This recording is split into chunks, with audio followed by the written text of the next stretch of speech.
اس کے بعد انہیں یہ بھی پتہ ہے کہ سب سے پہلے ہمیں گالیاں نکالی جائیں گی اور لوگ ہمارے خلاف نکلیں گے، ایک ماحول ہوگا. تو وہ اتنے مجھے پاگل نہیں لگتے کہ وہ یعنی آپ ان پر الزامات اگر ہم لگاتے ہیں بغیر سوچے سمجھے کہ وہ اٹھائیں اور اس کے بعد ایک ماحول سازی شروع ہو جائے، تو اس کا بینیفیشری دیکھنا چاہیے کہ کون ہو سکتا ہے. کیونکہ یہاں پر وردیوں کے اندر بظاہر کئی واقعات ایسے ہوئے کہ لوگ سمجھیں یہ پولیس کے ہے، فوج کی وردیاں بھی یہاں پر استعمال کی گئی ہیں. تو جب تک یہ کنفرم نہیں ہوتا حتمی طور پر ہمیں رائے قائم نہیں کرنی چاہیے. پھر اس میں ہم نے دیکھا ہے کہ پی ٹی ایم ہے، بی ایل اے ہے، مختلف ملک دشمن سرگرمیوں کے اندر ملوث یہاں پر اس ملک کے اندر تنظیمات کام کر رہی ہیں اور وہ عسکری دہشت گردی کی کارروائیاں کر رہی ہیں. تو وہ ان لوگوں کا اس کے اندر سب سے زیادہ بینیفٹ ہو سکتا ہے، راہ کا ہو سکتا ہے. مختلف بین الاقوامی جو ہماری افواج پاکستان اور اداروں کی ریاست پاکستان کی دشمن ایجنسیز ہیں، اس کے بینیفیشری تو اس طرح کے لوگوں کے اٹھانے کے وہ ہو سکتے ہیں. تو ہمیں ایک طرف یعنی ان چیزوں کو بھی دیکھنے کی ضرورت ہے.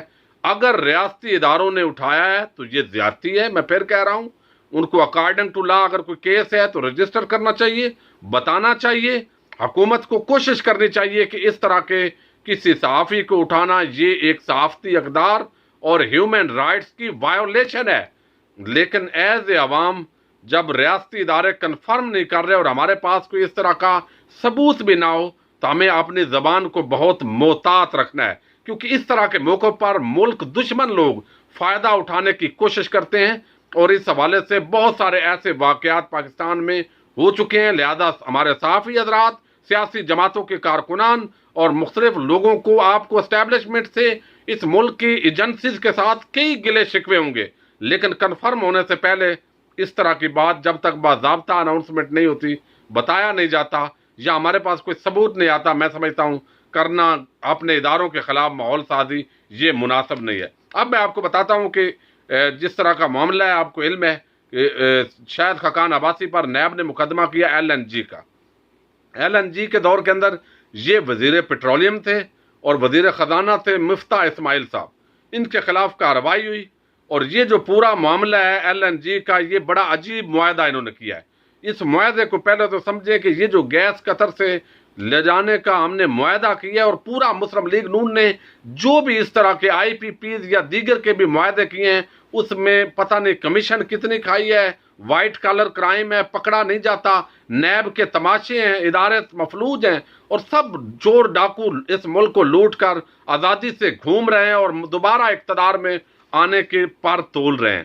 اب یہ اس کے اندر دیکھیں کہ ایل این جی کے اندر $2,72,000 روزانہ یہ دینا تھا. اس کو ہم نے 1 سال کے لیے، پہلے سال کا معاہدہ یہ تھا، اگلے 14 سال کے لیے $2,30,000 روزانہ پے کرنے ہم نے اس قطر کے اس ٹرمینل کے.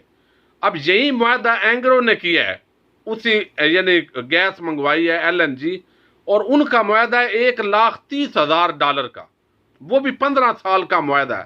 تو سوال یہ پیدا ہوتا ہے کہ یہ حکومت معاہدہ اسی سے مہنگا کر رہی ہے اور پاکستان کو کتنا نقصان ہوا ہے اس اینگرو کے مقابلے کے اندر. ہم اس کو دیکھیں تو سال کا روزانہ $1,00,000 کا نقصان ہو رہا ہے زیادہ، یعنی مہنگی ایل این جی خریدی ہے.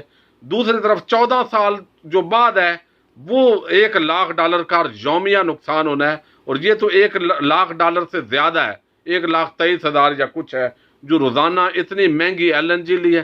اس پر اب نیب کا کیس یہ تھا کہ آپ نے اس کے اندر کک بیکس لیے ہیں. مزید جب یہ درآمد کیا ہے تو جس کمپنی کو ٹھیکہ دیا گیا وہ کمپنی اصل میں آپ کے فرنٹ مین چلا رہے ہیں.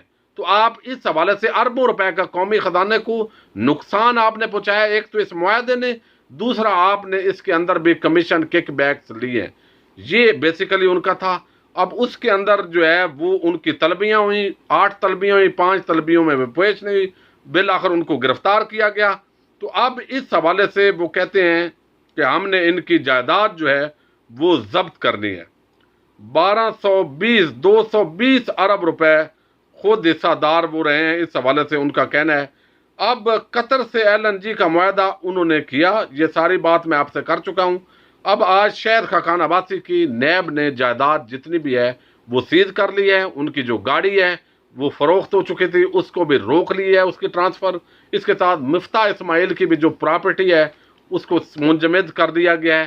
اب اس حوالے سے وہ عدالت میں جاتے ہیں، ان کی کتنی سنوائی ہوتی ہے یہ بات جو ہے وہ تو پتہ چلے گی اس کے بعد۔ لیکن فی الحال جو ہے آج یہ بہت بڑی ڈیولپمنٹ ہے نیب کے حوالے سے۔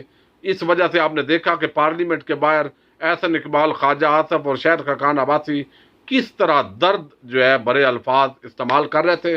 اور میں نے آپ کو سپریم کورٹ آف پاکستان کا گزشتہ روز ایک فیصلہ بتایا، جس فیصلے کے اندر جج صاحب نے فیصلے سے زیادہ وعظ اور نصیحت کی ہے اور ایک نظام کی بے بسی کا اعلان کیا ہے، اور چور اور ڈاکو جو ہیں ان کی آگے جو کیس ہے اس پر میں سمجھتا ہوں اس فیصلے نے نظر انداز ہونے کا، یعنی اثر انداز ہونے کا جو ہے وہ کردار ادا کیا ہے۔ اپنے میزبان ساجد گندل کو نیکسٹ ویڈیو تک کے لیے اجازت دیجیے۔ اللہ حافظ۔